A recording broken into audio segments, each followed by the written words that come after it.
la gran inundación de la Ciudad de México. Sé bienvenido a tu canal Megóforo. Iniciamos. Buenos días amigos. Has de saber que durante 5 años la Ciudad de México fue inhabitable. Esto a raíz de una gran inundación. En el año de 1607 se le quiso dar mantenimiento al canal de Huehuetoca, que en ese entonces era abierto.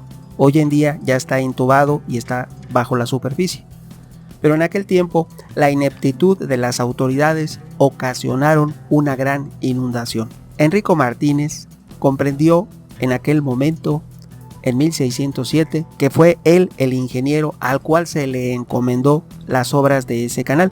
Por culpa de él y gracias a él ocurrió esa gran inundación que ocasionó miles de fallecimientos. Entre los miles se encontraban la mayoría indígenas que vivían en la periferia de la Ciudad de México de 1607.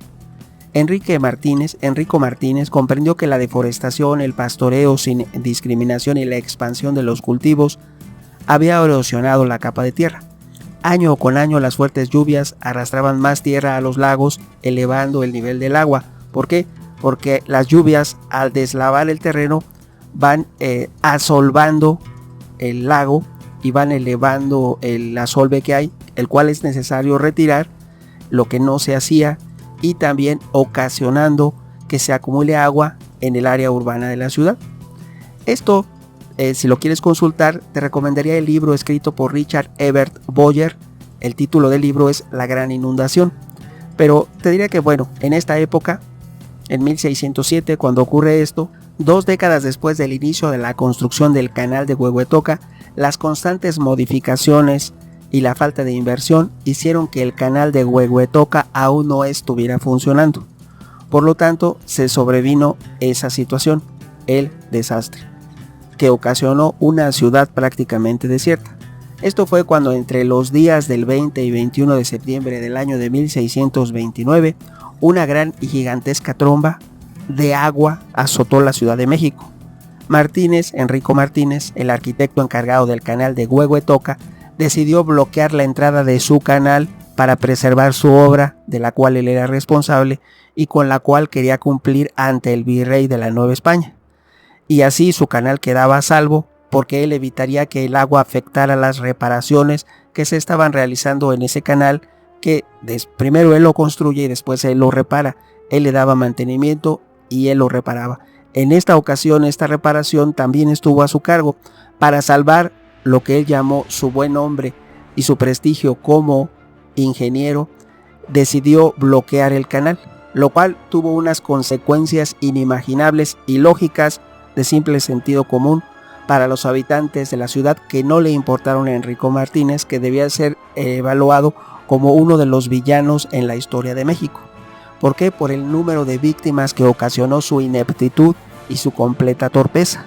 La lluvia, que cayó con furia durante 36 horas seguidas, se acumuló en las laderas del Valle de México. Si sabemos, el Valle de México está rodeado de montañas. En esas montañas se acumuló la lluvia que cayó 36 horas seguidas. Ese caudal de agua bajó por gravedad hacia el Valle de México y iba a ser conducido por el canal de Huehuetoca, que estaba reparando este personaje inepto, Enrico Martínez. Por lo tanto, llegó a la ciudad donde el nivel de agua superó los 2 metros de altura, de tal manera que ese incesante torrente arrasó con las casas de la población indígena que vivía en la periferia de la Ciudad de México, que eran miles de indígenas.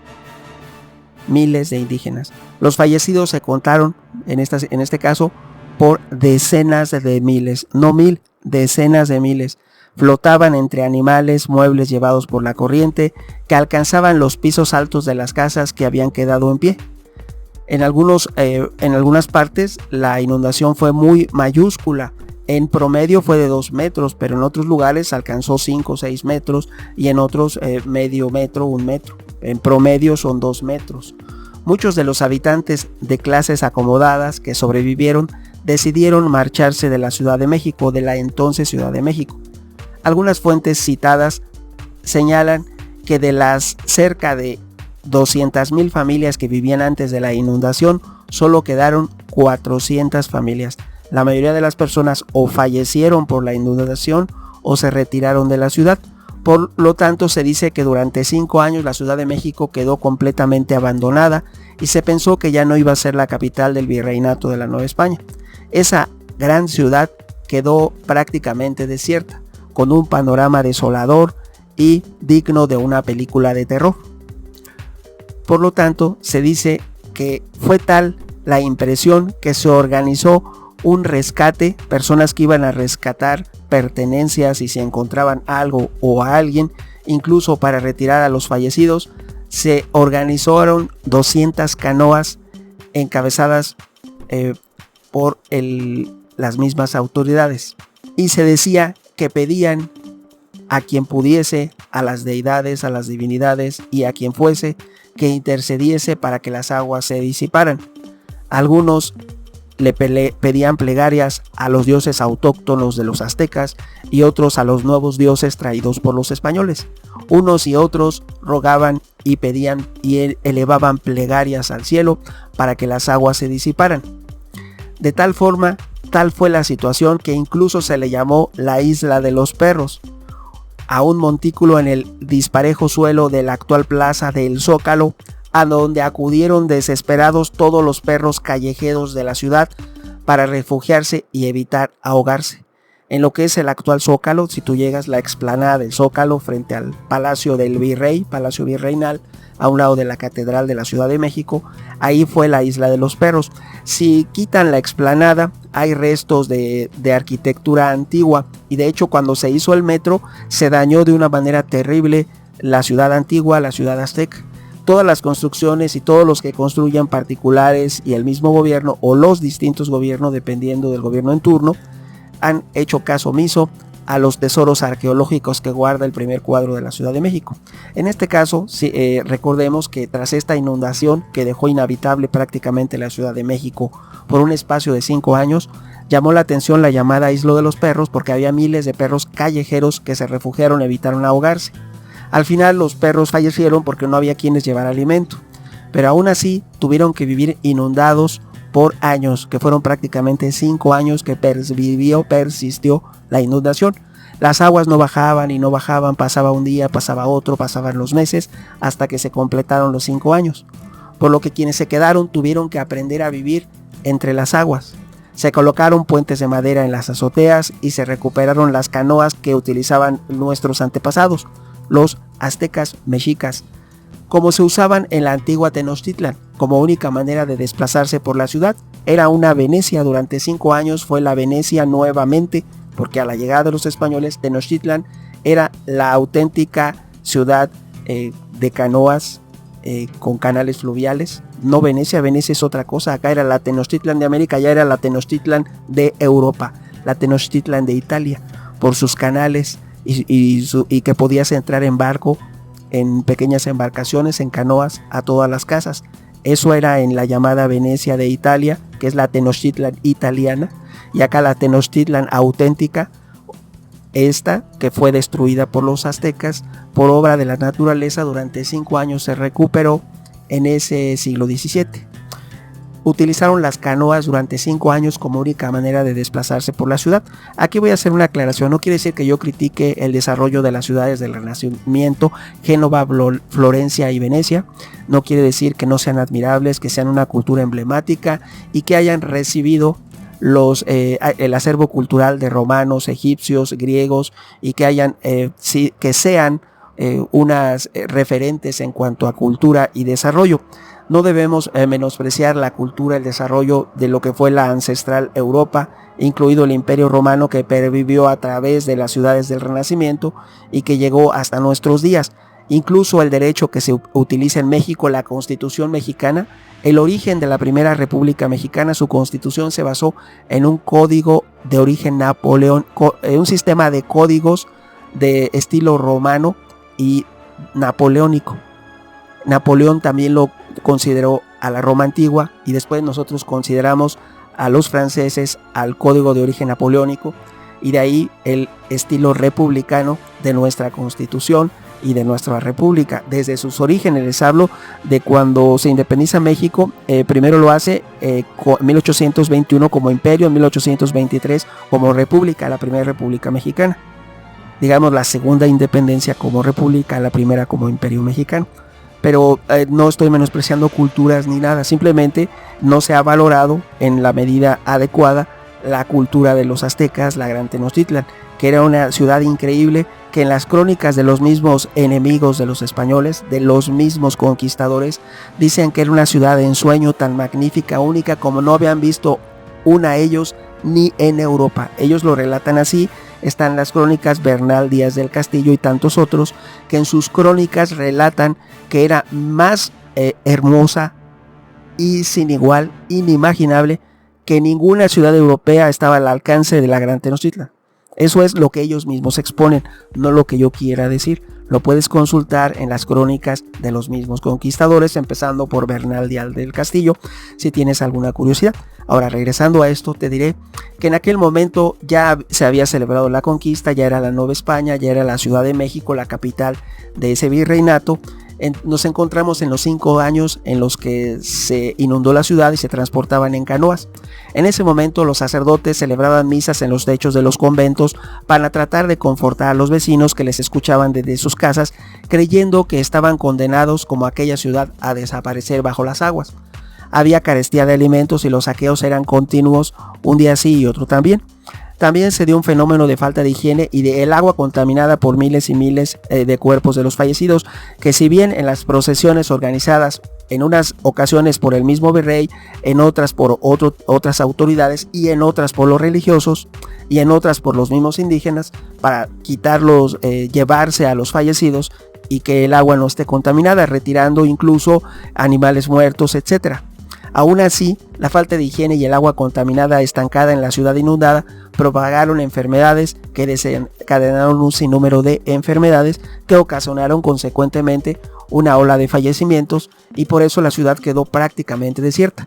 De las 400 familias que quedaban después de las enfermedades y todo, quedaron menos y cada vez menos y cada vez menos. Por lo que se pensó que esa ciudad no iba a volverse a poblar jamás. Escribió de esa manera Fray Gonzalo de Córdoba, según lo destaca Héctor de Mauleón en su libro La ciudad oculta.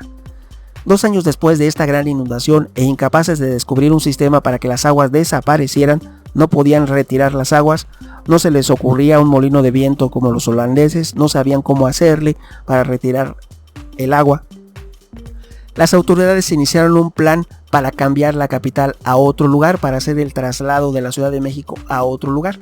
Sin embargo, ahí llega el marqués de Cerralbo y virrey de la Nueva España, Rodrigo Pacheco y Osorio, quien planteó establecer la capital en Coyoacán o en Tacuba, moverla un poco del lugar donde estaba emplazada.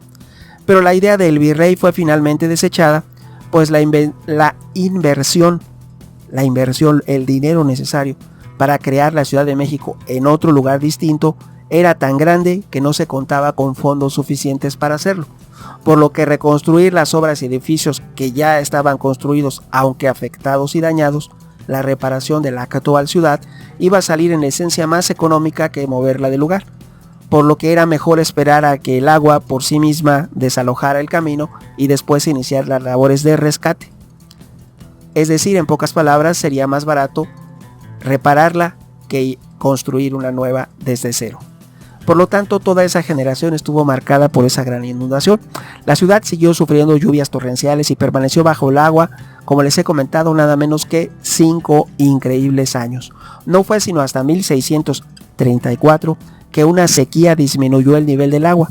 Muchos prefirieron pensar que fueron sus plegarias a sus divinidades, algunos a la Virgen de Guadalupe, otros a otras vírgenes traídas de España y otros a las deidades aztecas, a Huitzilopochtli, a Tezcatlipoca, a Tonantzin, principalmente a Tonantzin.